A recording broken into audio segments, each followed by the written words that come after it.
Welcome to Kamal Online Maths. In the video, some objective questions discuss for TRB Polytechnic. The first question: which of the following is a field? Options: field kuduthirukanga. First, a plus b root 2 such that a and b are integers. Second one, a plus ib, a and b are element in z and I square equal to -1. Third one, field equal to a plus ib such that a and b are elements in set of natural numbers I square equal to -1. Fourth one, f equal to set of all a plus ib where a and b are element in rational numbers and I square equal to -1. Okay. So நம்ம algebraic theory ல field ஓட definition இங்கே use பண்ணணும். First, field னா என்ன?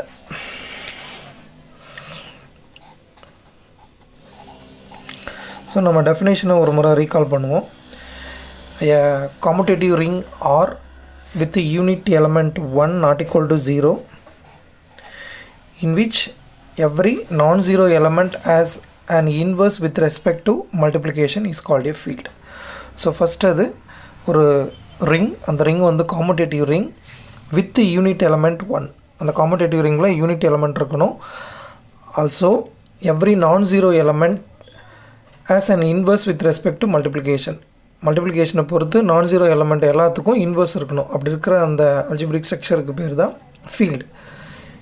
A commutative ring R with unit element 1 not equal to 0 in which every non-zero element has an inverse with respect to multiplication is called a field. Okay.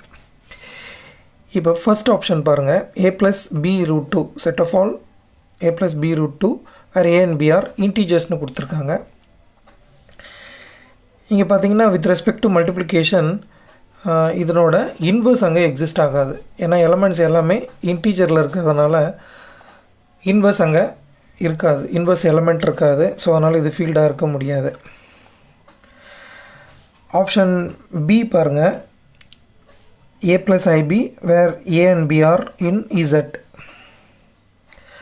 So இங்கேயும் அதே problem தான். with respect to multiplication a plus ib அந்த ஒரு நம்பருக்கு inverse இங்கே exist ஆகாது. ஏன்னா a and b are element in z. So அதனால் இதுவும் ஃபீல்டு கிடையாது. ஆப்ஷன் சி பாருங்கள், set of all a plus ib where a and b are element in n natural நம்பர்னு கொடுத்துருக்காங்க. ஸோ பேசிக்காக இதில் with respect to usual addition identity element does not exist. ஏன்னா இங்கே ஐடென்டிட்டி எலமெண்ட் 0 அப்படிங்கிறதே இருக்காது. பேசிக்காக அது ஒரு ரிங்காகவே இருக்க முடியாது. ஸோ அதனால் அந்த ஆப்ஷனும் ரூல்ட் அவுட். அப்போ கரெக்டான ஆப்ஷன் எது அப்படின்னு கேட்டால் fourth one, F set of all a plus ib where a and b belongs to q and I square equal to -1 அப்படின்னு வரும்போது அது ஒரு ஃபீல்டாக இருக்கும். சரியான விடை option D. Next question, let R be the ring of all 2x2 matrices with the integer entries. Which of the following subsets of R is an integral domain அப்படின்னு கேட்குறாங்க. So integral domain எது? Integral டொமைன்னா என்ன definition? டெஃபினேஷனை நம்ம recall பண்ணுறோம். A commutative ring which has no zero divisors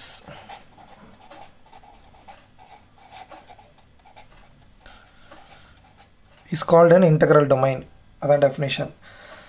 so ஒரு competitive ரிங்கில் zero devices இல்லாமல் இருந்ததுன்னா அதுக்கு பேர் இன்டெக்ரல் டொமைன். ஜீரோ டிவைசர்னால் என்ன?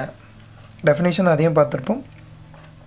ஒரு ரிங்கில் 2 elements say some a and b in R, a not equal to 0, b not equal to 0 implies ab equal to 0. அப்படி இருந்தது அப்படின்னா நம்ம ஏவை ஜீரோ டிவைசர், பியும் ஜீரோ டிவைசர் அப்படின்னு சொல்லுவோம். So a not 0, b not 0 implies ab equal to 0னா a and b are zero devices. So இந்த மாதிரி எலமெண்ட்ஸ் அந்த ரிங்கில் காம்படேட்டிவ் ரிங்கில் இல்லை அப்படின்னா அதை நம்ம இன்டெக்ரல் டொமைன் அப்படின்னு சொல்கிறோம். இப்போ கொடுத்துருக்குற 4 சப்செட்ஸ் ஆஃப் ஆரில் எது இன்டெக்ரல் டொமைனாக இருக்கும் அப்படின்னு கேட்குறாங்க. ஃபஸ்ட் ஆப்ஷன் நம்ம எடுத்துப்போம். ஏவோட set set of all elements of the form 0x y 0. So diagonal பார்த்தீங்கன்னா இங்கே 0 என்ட்ரிஸ் தான் இருக்குது. ஸோ இங்கே என்ன சொல்ல வரேன் அப்படின்னா, மல்டிப்ளிகேஷனை பொறுத்து இங்கே ஐடென்டிட்டி எலமெண்ட் வரதுக்கு சான்ஸ் இல்லை. ஏன்னா மல்டிப்ளிகேட்டிவ் ஐடென்டிட்டினா 2x2க்கு வந்து 1001 அப்படிங்கிறது வரணும். இந்த எலமெண்ட் இந்த செட்டில் வராது. ஏன்னா அங்கே இருக்கிற எலமெண்ட்டில் டயகனல் வந்து கண்டிப்பாக 0வாக இருக்கணும், XY மட்டும்தான் இன்டீஜர்ஸாக இருக்கணும். ஸோ ஐடென்டிட்டி இங்கே இருக்காது. ஸோ ஐடென்டிட்டி இல்லைங்கிறதுனால நம்ம அதை இன்டெக்ரல் டொமைன் அப்படின்னு சொல்ல முடியாது. ஆப்ஷன் பி எடுத்துப்போம். பியில் இருக்கிற எலமெண்ட்ஸ் எப்படி இருக்குது பாருங்கள். Set of all x 0 0 y அப்படின்னு இருக்கு, such that x and y are integers. இப்போது இதிலேருந்து ஒரு 2 எலமெண்ட்ஸ் நான் எடுக்கிறேன், x y அப்படின்ட்டு. x அப்படிங்கிறத 1 0 0 0ன்னு எடுத்துக்கிறேன். அந்த y வந்து 0வாக இருக்கட்டும். yன்னு ஒரு எலமெண்ட்டு x 0ன்னு எடுத்துக்கிறேன், 0 0 0, y 1ன்னு எடுத்துக்கிறேன். 2 non-zero elements. இதனோட ப்ராடக்ட் என்ன வரும்னு பார்க்குறேன். x into y 1 0 0 0 0 0 0 1 மல்டிப்ளை பண்ணுறேன். ஸோ என்னோடய ப்ராடக்ட் ரிசல்ட் பார்த்திங்கன்னா 0 0 0 0. So x not equal to 0, not a 0 matrix, y not equal to 0, not a 0 matrix, but the product xy is a 0 matrix அப்படின்னா xக்கும் yக்கும் 0 divisor அப்படின்னு பேர். So இந்த 0 devices இந்த settle இருக்குது b. So 0 divisor இல்லாமல் இருந்தால் தான் அதை இன்டெக்ரல் டொமைன்னு சொல்ல முடியும். அதனால் ஆப்ஷன் பியும் வராது. Same argument will be applicable for option D. ஏன்னா அங்கே இருக்கிற எலமெண்ட்டும் எக்ஸு ஒய் ஒய் இசட் அப்படின்னு இருக்கு.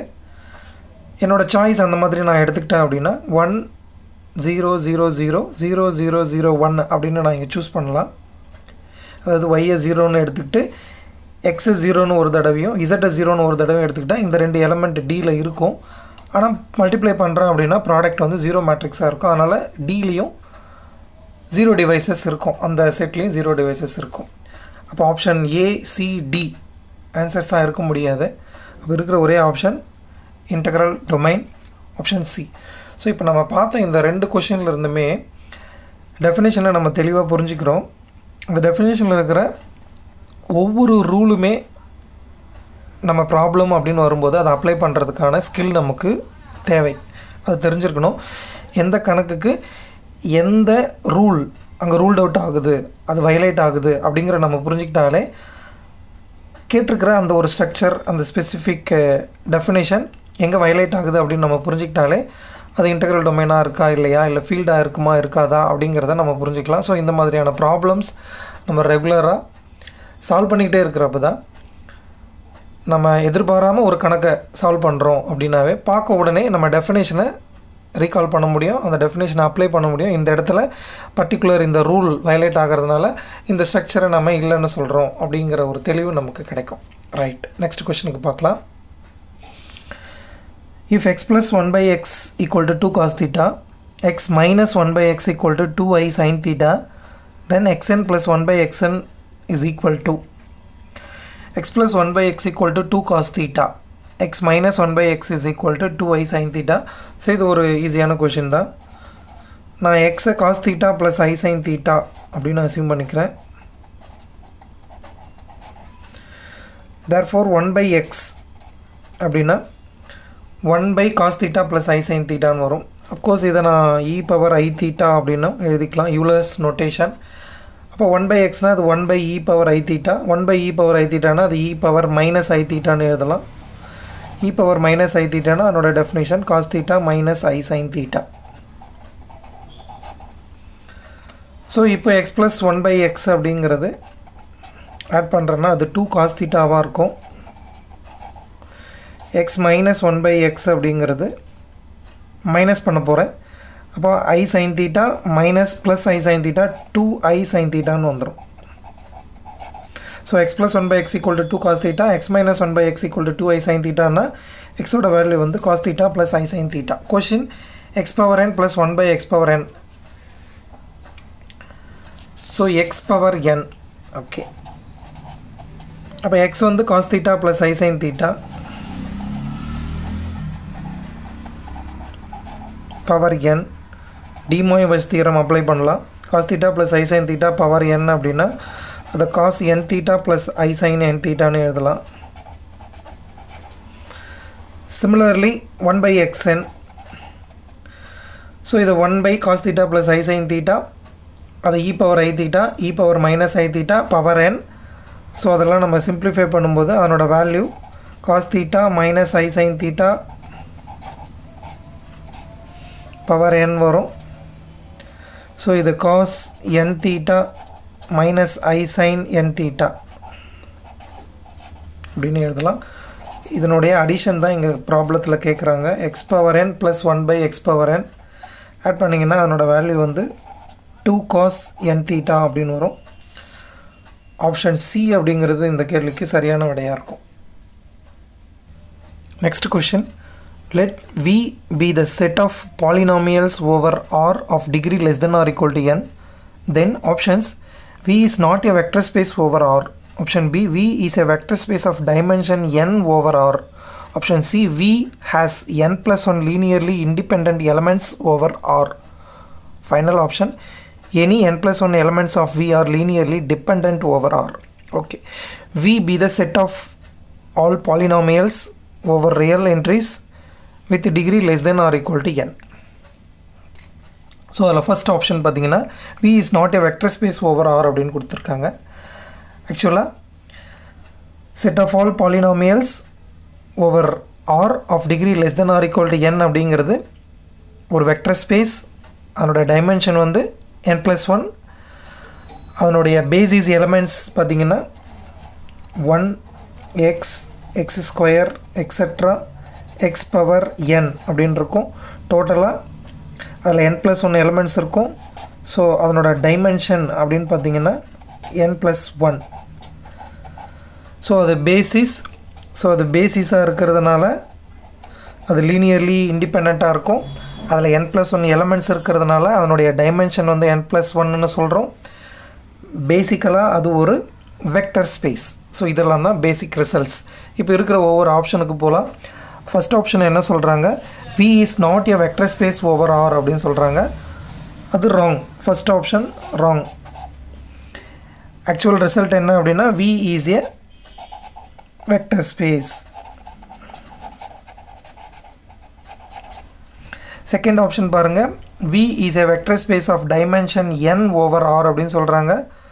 செகண்ட் ஆப்ஷனும் ராங். ஆக்சுவலாக ரிசல்ட் என்ன அப்படின்னா அதனுடைய டைமென்ஷன் n கிடையாது, n plus 1.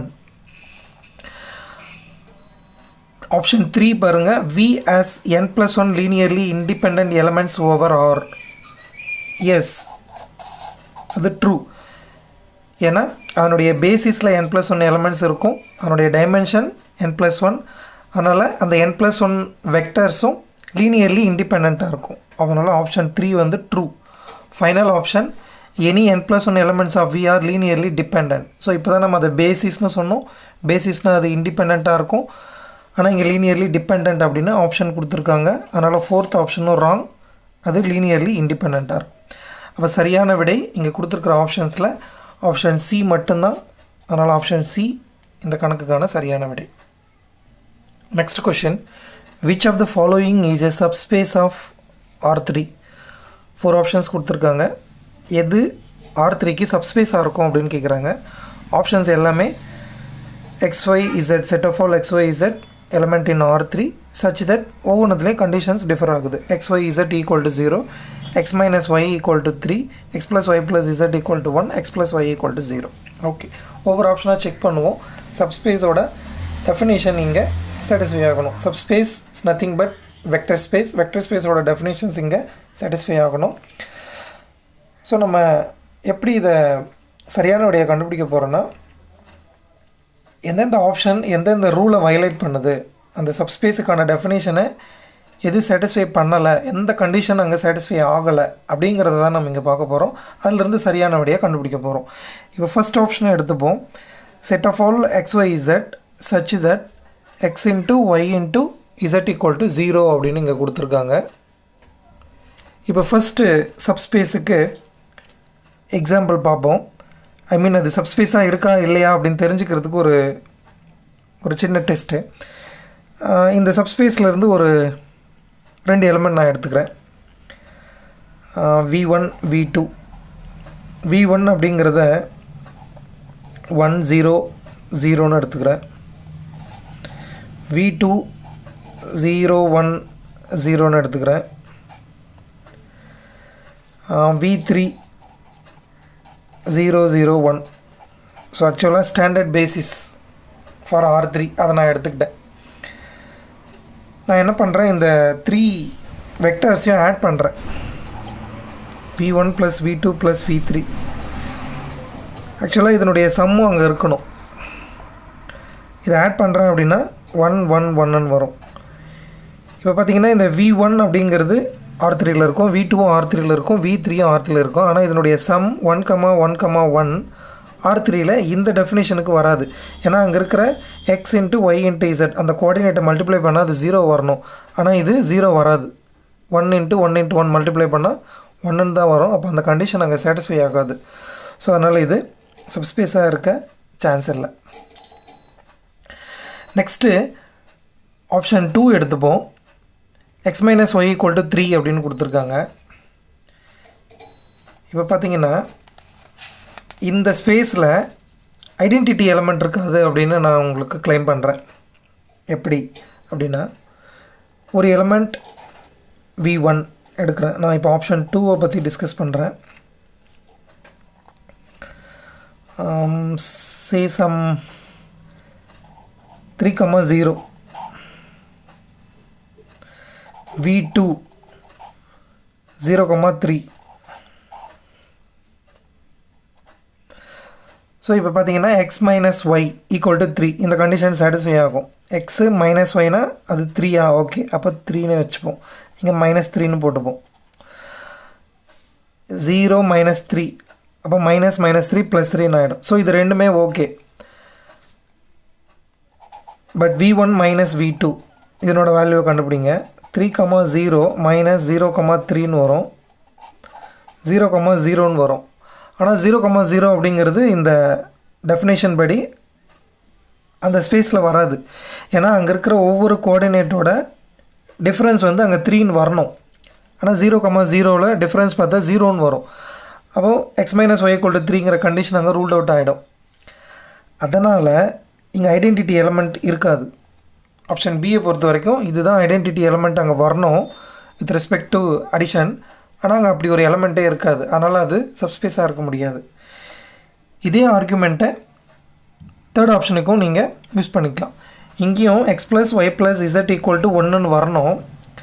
நீங்கள் எலமெண்ட்ஸை சூஸ் பண்ணி டிஃப்ரென்ஸை எடுத்திங்கன்னா 0 0 0ன்னு கொண்டு வரலாம். ஆனால் அது = 1 நாங்கள் வரணும் ஆட் பண்ணுறப்போ. அதனால் இந்த ஆப்ஷனுமே வராது. அதை நீங்கள் வெரிஃபை பண்ணி பார்த்துக்குங்க. x + y = 0 அப்படிங்கிற ஆப்ஷனில் சப்ஸ்பேஸுக்கான எல்லா டெஃபினேஷனுமே சாட்டிஸ்ஃபை ஆகும். அதை நீங்கள் செக் பண்ணி பாருங்கள். டெஃபினேஷன் படி அங்கே இருக்கிற எல்லா கண்டிஷனுமே சாட்டிஸ்ஃபை ஆகும்.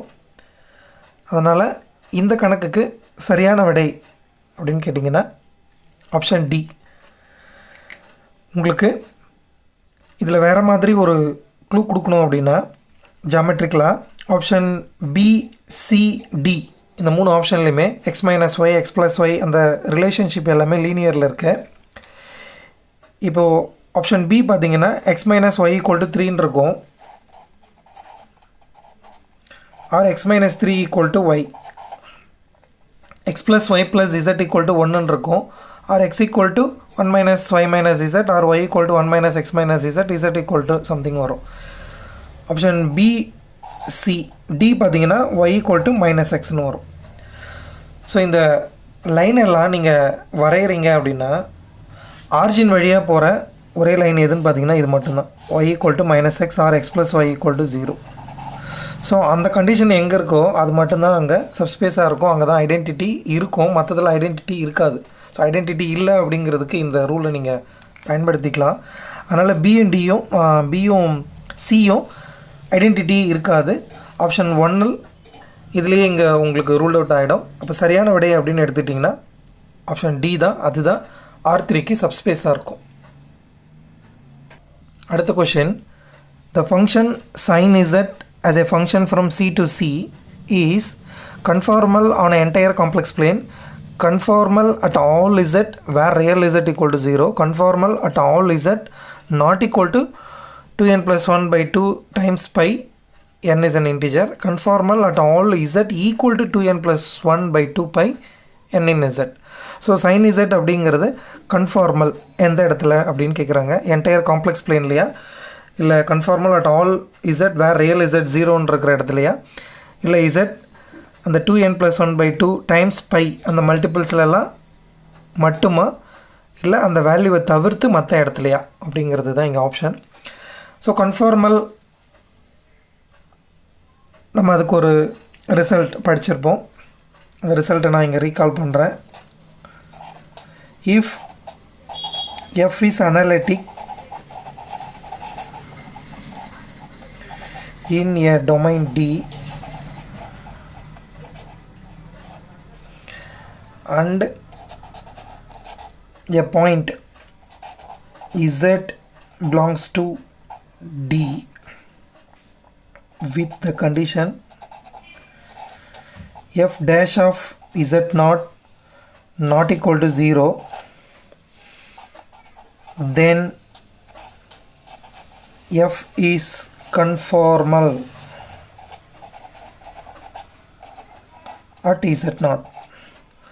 ஸோ இதில் என்ன நம்ம தெரிஞ்சுக்கிறோம் அப்படின்னா, ஒரு டொமைன் டியில் எஃப் வந்து அனலிட்டிக்காக இருக்குது, அந்த டொமைனில் ஒரு பாயிண்ட் z0 இருக்குது.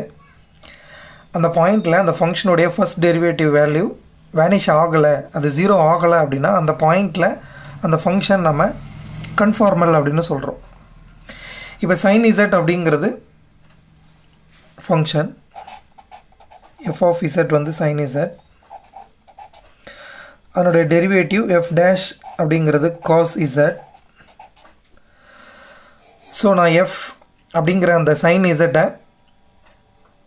கன்ஃபார்மல் அப்படின்னு அதை சொல்லணும்னா அதனுடைய ஃபஸ்ட்டு டெரிவேட்டிவ் எங்கெல்லாம் 0 ஆகுது ஆகலை அப்படிங்கிறத தெரிஞ்சுக்கிட்டா தான் அது எங்கே கன்ஃபார்மலாக இருக்கும், எங்கே இருக்காது அப்படிங்கிறத நான் சொல்ல முடியும்.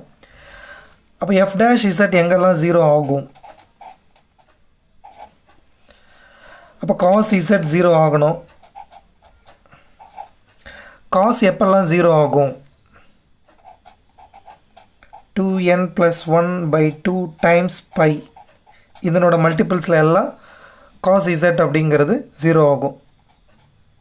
அப்போ இசட்டோட வேல்யூ வந்து 2n plus 1 by 2 into pi, அதாவது 2n plus 1 times pi by 2 அந்த வேல்யூக்கெல்லாம் இசட் வந்து 0 ஆகிடும். அப்படின்னா அங்கெல்லாம் அது கன்ஃபார்மலாக இருக்காது. அப்போ எங்கெல்லாம் கன்ஃபார்மலாக இருக்கும் அப்படின்னா இந்த வேல்யூவெல்லாம் இல்லாத இடத்துல, அப்போ Z not equal to 2n plus 1 times pi by 2.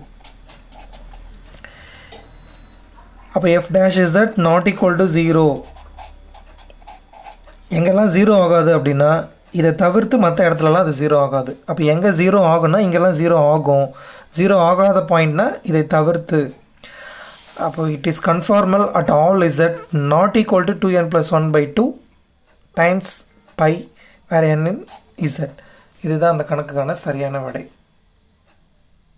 Next question, a real symmetric matrix of the quadratic form q equal to x square plus 3y square plus 2z square plus 2xy plus 6yz is அப்படின்னு கேட்குறாங்க. இதனோட quadratic form, இதனோட real symmetric matrix form என்ன அப்படின்னு கேட்குறாங்க. So இங்கே x square y square z square இந்த terms observe பண்ணுங்கள். இதில் வர்ற கோஎஃபிஷியன்ஸ் பாருங்கள், 1 3 2 அப்படிங்கிறது அதனோட டயகனல் எலமெண்ட்ஸாக அங்கே வரணும். இந்த எலமெண்ட் தான் இங்கே டயகனலில் வரணும் அந்த மேட்ரிக்ஸில்.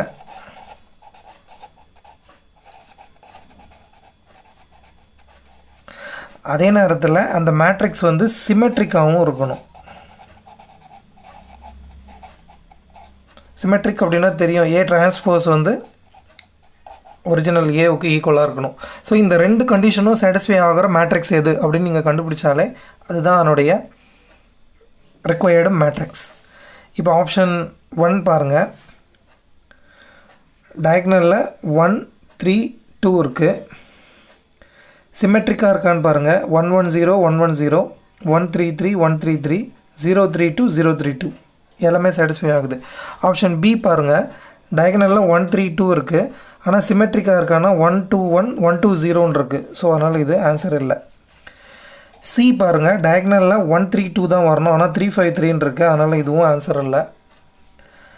டி பாருங்கள். 207 இருக்குது, ஆன்சர் இல்லை. ஸோ அப்போ சரியான விடை அப்படின்னு வரும்போது ஆப்ஷன் ஏ. ஸோ கொஷினை நம்ம தெளிவாக புரிஞ்சுக்கிறோம்.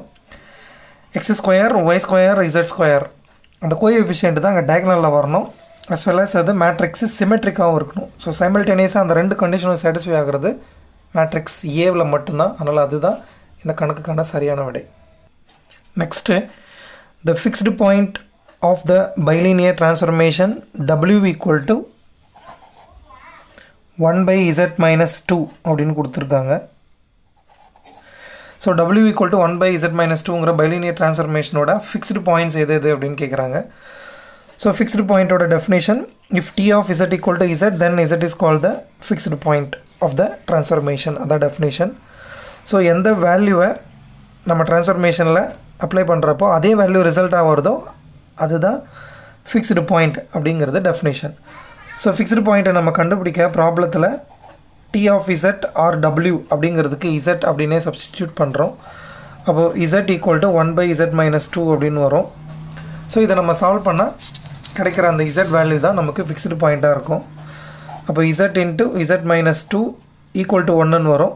-1 = 0ன்னு எழுதிக்கிறேன். or z² - 2z - 1 = 0. So quadratic in z. The values of z is z = -b ± √b² - 4ac by 2a. அப்போ 2 ± √8 வரும். 4 × 2 அப்போ 2√2 by 2.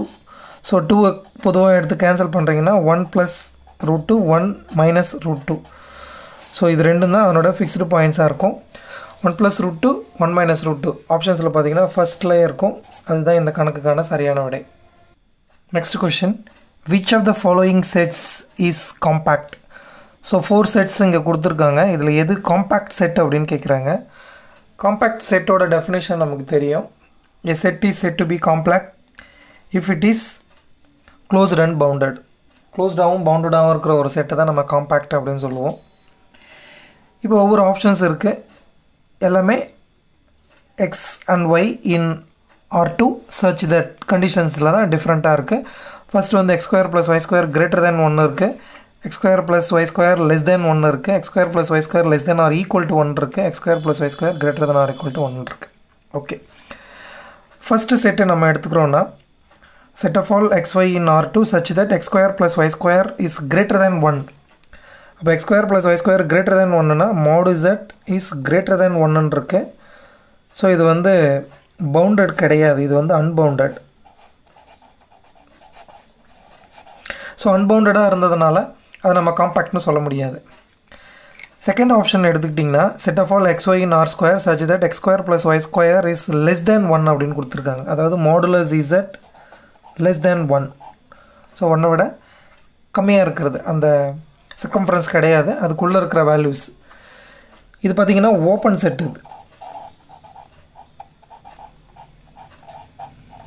R2வில் இது ஒரு ஓப்பன் செட்டு, அதனால் இது க்ளோஸ்டாக இல்லைங்கிறதுனால நம்ம அதை காம்பேக்ட்னு சொல்ல முடியாது. ஸோ அதனால் ஆப்ஷன் ஏவும் இல்லை, ஆப்ஷன் பியும் இல்லை. ஆப்ஷன் டிஏ எடுக்கிறேன். அகெயின் இது x² + y² greater than or equal to 1னா இதுவும் அன்பவுண்டடாக இருக்கும், அதனால் இதுவும் காம்பேக்ட் கிடையாது. அப்போ இருக்கிற ஒரே ஆப்ஷன் எதுனா x² + y² less than or equal to 1, அதாவது modulus z less than or equal to 1. So இந்த செட்டு தான் க்ளோஸ்டு பவுண்டட் ரெண்டுமே. அஃப்கோர்ஸ் ஆப்ஷன் பி கூட பவுண்டட் தான், ஆனால் செட்டு வந்து ஓப்பனாக இருக்குது, அதனால் அதை நம்ம காம்பேக்ட்னு சொல்ல முடியாது. ஆப்ஷன் சி தான் ஓப்பன் க்ளோஸ்டு அண்ட் பவுண்டடு, அதனால் ஆப்ஷன் சி அப்படிங்கிறது தான் காம்பேக்ட் செட் அப்படின்னு நம்ம சொல்ல முடியும். அதனால் சரியான விடை option C. Next question, which of the following is a vector subspace of R3? So already இந்த வீடியோவில் நம்ம ஒரு கொஷினை எது சப்ஸ்பேஸ் அப்படின்னு சால்வ் பண்ணியிருக்கோம். அதே மாடலில் இது இன்னொரு கொஷின், இதில் எது சப்ஸ்பேஸ் அப்படின்னு கேட்குறாங்க. ஸோ நம்ம சப்ஸ்பேஸோட டெஃபினேஷனை யூஸ் பண்ணணும். எல்லாமே இங்கேயும் set of all x y z in R3 such that அந்த கண்டிஷன்ஸ் எல்லாமே இங்கே டிஃப்ரெண்ட்டாக இருக்குது. ஃபஸ்ட் கண்டிஷன் என்ன சொல்கிறாங்கன்னா x plus y plus z is greater than or equal to 0 அப்படின்னு சொல்கிறாங்க. ஸோ இந்த கண்டிஷனில் அது சப்ஸ்பேஸாக இருக்குமா இருக்காதா, அப்படி இல்லை அப்படின்னா எந்த இடத்துல அது ரூலை ஒபே பண்ணாமல் இருக்குது, எங்கே அது வயலேட் பண்ணுது அப்படிங்கிறத நம்ம கண்டுபிடிக்கலாம். சப்ஸ்பேஸோட ஒரு டெஃபினேஷன் தான் நம்ம இங்கேயும் யூஸ் பண்ண போகிறோம். ஒரு ஸ்கேலர் ஒரு வெக்டர் மல்டிப்ளை பண்ணுறேன் அப்படின்னா அந்த எலமெண்ட் சப்போஸ் வி ஆல்ஃபானா ஆல்ஃபா இன்ட்டு வியும் அந்த ஸ்பேஸில் இருக்கணும், அதான் டெஃபினேஷன் சப்ஸ்பேஸ் வெக்டர் ஸ்பேஸ் அப்படின்னா. இப்போ பார்த்தோம்னா ஆப்ஷன் ஏல ஒரு எலமெண்ட் நான் எடுக்கிறேன், சே சம் வி. அந்த வியை நான் எப்படி எடுக்கிறேன் 1 0 0ன்னு எடுத்துக்கிறேன். ஸோ இந்த எலமெண்ட் அந்த செட்டில் இருக்கும், ஏன்னா எக்ஸ் வந்து 1 ஒய் வந்து 0 இசட் வந்து 0னா x plus y plus z வந்து greater than or equal to 0, ஏன்னா இதனோட அடிஷன் வந்து 1. ஸோ அது greater than or equal to 0. Scalar நான் வேல்யூ என்னென்னு எடுக்கிறேன், ஒரு constant c, say some alpha or c, அதை -1 அப்படின்னு எடுக்கிறேன். இது ரெண்டுத்தையும் நான் மல்டிப்ளை பண்ணுறேன். அப்போ சி டைம்ஸ் வி, அப்போ -1 டைம்ஸ் 1 0 0 மல்டிப்ளை பண்ணும்போது -1 0 0ன்னு வரும். ஆனால் இந்த எலமெண்ட் அந்த செட்டில் இருக்காது. ஏன் அப்படின்னா கண்டிஷன் வந்து x plus y plus z வந்து greater than or equal to 0 add பண்ணுறீங்க அப்படின்னா -1 அப்படின்னு வரும். அப்போ ஒரு ஸ்கேலர் ஒரு வெக்டரை நான் எடுத்து மல்டிப்ளை பண்ணால் அதனுடைய மல்டிப்ளிகேஷன் ரிசல்ட்டும் அந்த செட்டில் இருக்கணும், அதான் டெஃபினேஷன். ஆனால் அங்கே இல்லை, அதனால் ஆப்ஷன் ஏ சப்ஸ்பேஸாக இருக்க முடியாது. ஆப்ஷன் பி பார்த்திங்கன்னா x square plus y square plus z square less than or equal to 1 அப்படின்னு இருக்கணும் அந்த எலமெண்ட்ஸுக்கு ஒரு கண்டிஷன். ஸோ நான் எடுத்துக்கிறேன் பாருங்கள், V1ன்னு ஒரு எலமெண்ட் 1 0 0, V2ன்னு ஒரு எலமெண்ட்டு 0 1 0, ரெண்டுத்தையும் ஆட் பண்ணுறேன். இதனுடைய அடிஷன் அங்கே இருக்கணும் இல்லையா, x plus y V1 plus V2 add பண்ணால் என்ன வரும் 1 1 0. அஃப்கோர்ஸ் இது ரெண்டுமே அந்த செட்டில் இருக்கும், ஏன்னா 1 0 0னா இந்த condition x square plus y square plus z square add பண்ணிங்கன்னா less than or equal to 1ன்னு வந்துடும். V2வும் x square plus y square plus z ஸ்கொயர்னால் less than or equal to 1ன்னு வரும். பட் அதனுடைய சம் பார்த்தீங்கன்னா x square plus y square plus z ஸ்கொயர்னால் அதனோட வேல்யூ வந்து 2ன்னு வரும், which is less than or equal to 1 அப்படின்னு கேட்டால் நோ. அப்போ இந்த எலமெண்ட் அதனுடைய some of the two vectors not in the set, அதனால் அந்த ஆப்ஷன் பியும் சப்ஸ்பேஸாக இருக்க முடியாது. ஆப்ஷன் டி வரேன், ஆக்சுவலாக ரிசல்ட் வந்து சி தான். டி எப்படி சப்ஸ்பேஸாக இருக்காது அப்படிங்கிறத உங்களுக்கு நான் சொல்கிறேன். ஆப்ஷன் டிக்கு என்ன பண்ணுறேன், ஒரு எலமெண்ட் எடுத்துக்கிறேன் வி, அந்த எலமெண்ட் 0 1 5 அப்படியே இருக்கட்டும்.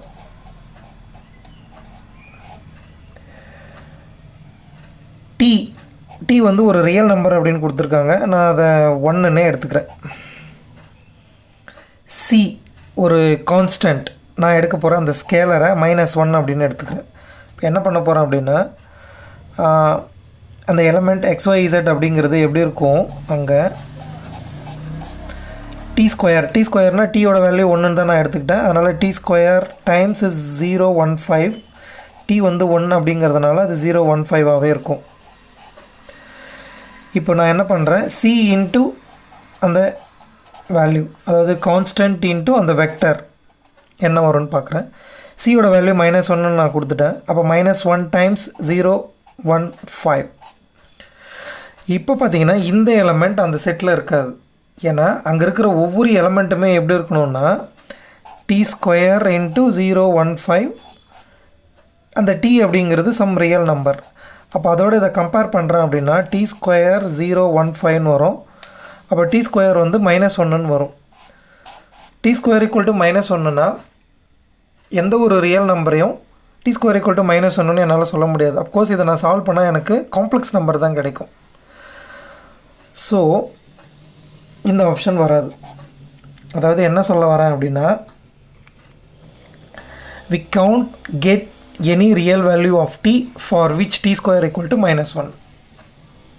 t square equal to -1ன்னு சாட்டிஸ்ஃபை பண்ணுற மாதிரியான ஒரு ரியல் நம்பர் எதுவும் கிடையாது. அது வந்து இமேஜினரி நம்பர், காம்ப்ளெக்ஸ் நம்பர். அதனால் இப்படி ஒரு ப்ராடக்டை நான் அங்கே எடுக்கிறேன் அப்படின்னா அந்த எலமெண்ட் அங்கே வராது. அப்போ ஆப்ஷன் ஏ, பி, டி எதுவுமே வராது. சி மட்டும்தான் சரியாக வரும். நீங்கள் செக் பண்ணி பாருங்கள், அதுதான் சப்ஸ்பேஸாக இருக்கும். அடுத்து நம்ம பாலிடெக்னிக் டிஆர்பி ப்ரிப்ரேஷனுக்காக மாடல் டெஸ்ட் நம்ம கண்டக்ட் பண்ணுறோம். ஒரு 5 மாடல் டெஸ்ட்டு பாலிடெக்னிக் சிலபஸை பேஸ் பண்ணியே. ஸோ விருப்பம் இருக்கிறவங்க ஃபோன் பண்ணுங்கள், அதுக்கான டீட்டெயில்ஸை நான் உங்களுக்கு சொல்கிறேன். Next question, the series summation n runs from 1 to infinity 1 by n factorial is a convergent series, divergent series, conditionally convergent series, none of these அப்படின்னு கொடுத்துருக்கோம். ஸோ இந்த சீரீஸ் கன்வர்ஜெண்ட்டா, டைவர்ஜெண்ட்டா, கண்டிஷனலி கன்வர்ஜெண்ட்டா? ஓகே, nth டேர்ம் an அப்படின்னு எடுத்துக்கிறேன். அது வந்து 1 by n factorial. an plus 1, n plus 1th term எடுக்கிறேன். அது 1 by n plus 1 factorial. So நான் இப்போது ரேஷியோ டெஸ்ட் அப்ளை பண்ண போகிறேன். ஸோ ரேஷியோ டெஸ்ட்டுனா limit n tends to infinity modulus an plus 1 by an value என்னன்னு கண்டுபிடிக்க போகிறேன். அப்போ limit n tends to infinity 1 by n plus 1 factorial 1 by anன்னு வரும்போது அது n ஃபேக்டோரியல்னு வந்துடும். So n plus 1 ஃபேக்டோரியலை n factorial by n plus 1 into n ஃபேக்டோரியல்னு எழுதலாம். n factorial cancel பண்ணிட்டா 1 by n plus 1, n-க்கு இன்ஃபினிட்டின்னு கொடுத்தா 1 by infinity அதனோட வேல்யூ வந்து 0. So limit n tends to infinity modulus an plus 1 by an value வந்து 0 which is less than 1. ஏன்னா ratio டெஸ்ட்டில் நம்ம calculate பண்ணுற அந்த லிமிட் லெஸ் தேன் 1 இருந்தால் அந்த சீரீஸ் வந்து கன்வர்ஜெண்ட்டாக இருக்கும். கிரேட்டர் தேன் 1 இருந்தால் தான் டைவர்ஜெண்ட்டாக இருக்கும். Therefore by ratio test the given series 1 by n factorial is convergent series. ஆக்சுவலாக இந்த சீரீஸோட சம் என்ன அப்படிங்கிறது இங்கே நம்ம தெரிஞ்சுப்போம். e power x எக்ஸ்பொனென்ஷியல் சீரீஸோட எக்ஸ்பேன்ஷன் நமக்கு தெரியும். 1 plus x by 1 factorial, x square by 2 factorial, etc. x power n by n factorial, etc. போயிட்டே இருக்கும். xக்கு 1 அப்படிங்கிற வேல்யூவை சப்ஸ்டிட் பண்ணுறேன்னா e power 1, 1 plus 1 by 1 factorial, 1 by 2 factorial, 1 by 3 factorial, etc. போகும். So e minus 1 அந்த first 1 அங்கே எடுத்துகிட்டு வந்துடுறேன் அப்படின்னா அதுதான் நம்ம எழுதியிருக்கிற இந்த series 1 by 1 factorial, 1 by 2 factorial, etc. plus 1 by n factorial plus etc. infinity. So அதுதான் summation n runs from 1 to infinity 1 by n factorial எழுதியிருக்கிறோம். அதனோட வேல்யூ வந்து e minus 1 converges to e minus 1. அதனால் அந்த சீரீஸ் வந்து convergent series. Next question, the maximum value of log x by x, x greater than 0 is options e 1 by e, e plus 1 by e, minus 1 by e plus e. Okay, log x by xங்கிறது function, அதனோட maximum value என்னன்னு கேட்குறாங்க. So second derivative test apply பண்ணி அதனோட maximum என்னன்னு கண்டுபிடிச்சிடலாம். f of x log x by x f dash கண்டுபிடிப்போம். இதை டிஃப்ரென்ஷியேட் பண்ணணும். So u by v or product rule நீங்கள் எதை வேணால் அப்ளை பண்ணிக்கலாம். log x-ஐ ஃபஸ்ட்டு நான் டிஃப்ரென்ஷியேட் பண்ணுறேன். 1 by x வரும், ஆல்ரெடி ஒரு x இருக்குது, 1 by x square. Next 1 by x-ஐ டிஃப்ரென்ஷியேட் பண்ணால் minus 1 by x ஸ்கொயர். அப்போ log x by x square. இது f dash value. So for maximum minimum அந்த எக்ஸ்ட்ரீமம் பாயிண்ட்ஸ் கண்டுபிடிக்க f dash-ஐ 0ன்னு ஈக்குவேட் பண்ணிக்கிறேன். அப்போ 1 by x square minus log x by x square equal to 0. So 1 minus log x வந்து 0. 1 minus log x எப்போ 0 ஆகும்? log x வந்து 1 இருக்கணும். log x வந்து எப்போ 1 இருக்கும்? x வந்து e இருக்கணும். ஓகே, x வந்து e வேல்யூ எடுத்துக்கிட்டா அதனோட செகண்ட் டெரிவேட்டிவ் எப்படி இருக்குது? அது பாசிட்டிவா நெகட்டிவா? ஸோ அது நெகட்டிவாக இருந்தால் தான் மேக்ஸிமம் வேல்யூ இந்த பாயிண்டில் நமக்கு கிடைக்கும். செகண்ட் டெரிவேட்டிவை கண்டுபிடிப்போம். ஸோ இதை எஃப் டேஷ்னு சொல்லியிருக்கோம். இதிலேருந்து எஃப் டபுள் டேஷ் நம்ம கண்டுபிடிச்சிருவோம். 1 by x ஸ்கொயர் டிஃப்ரென்ஷியேட் பண்ணுறேன். எக்ஸ் பவர் -2 அது. அப்போ -2 x பவர் -3ன்னு வரும். ஸோ -2 by x க்யூப்னு வந்துடும். அடுத்தது இங்கே இருக்கிற 1 by x ஸ்கொயரை டிஃப்ரென்ஷியேட் பண்ணுறேன். அதே -2 by x க்யூப்னு வரும். ஆல்ரெடி ஒரு மைனஸ் இருக்கிறதுனால இது ப்ளஸ் ஆகிடும். So 2 log x by x power 3 அப்படின்னு வந்துடும். அடுத்து log x டிஃப்ரென்ஷியேட் பண்ணுறேன். அது 1 by x வரும். ஆல்ரெடி ஒரு x ஸ்கொயர் இருக்குது, அதனால் x க்யூப்னு வந்துடும்.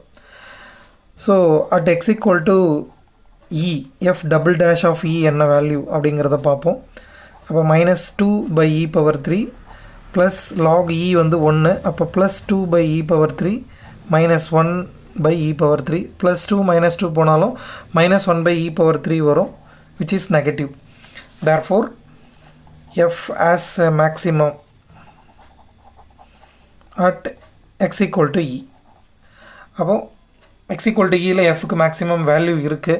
அப்போ மேக்ஸிமம் ஆஃப் f என்ன வரும் அப்படின்னா log x by x. அப்போ log e by e.